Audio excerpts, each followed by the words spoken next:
থেকে বেশি মিলিনিয়ার্স আর সব থেকে বেশি স্মার্ট ইনভেস্টররা দুবাইতে ইনভেস্টমেন্ট করতে পছন্দ করে, জানেন কেন?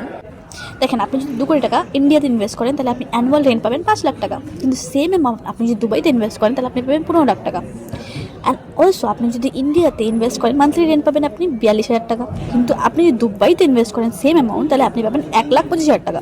অ্যান্ড দুবাইতে দু ধরনের প্রপার্টি হয়, একটা হয় রেডি প্রপার্টি, একটা হয় আন্ডার কনস্ট্রাকশন প্রপার্টি। প্রপার্টিতে আপনাকে পুরো পেমেন্ট মানে ফুল পেমেন্ট একসাথে করতে হয়। যদি আপনি রেসিডেন্ট হন তাহলে আপনি 80% মর্গেজ পেয়ে যেতে পারেন ব্যাংক থেকে।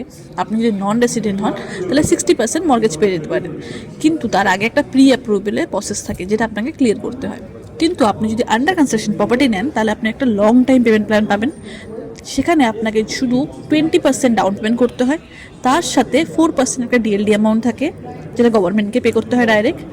আর এই তিনটে জিনিস it's depends on a developer. যদি কখনো কোনো ডেভেলপার 1% মান্থলি পেমেন্ট দেয়, কেউ 5% দেয়, আর কখনো 10%ও থাকে। So it's depend on choice on your property.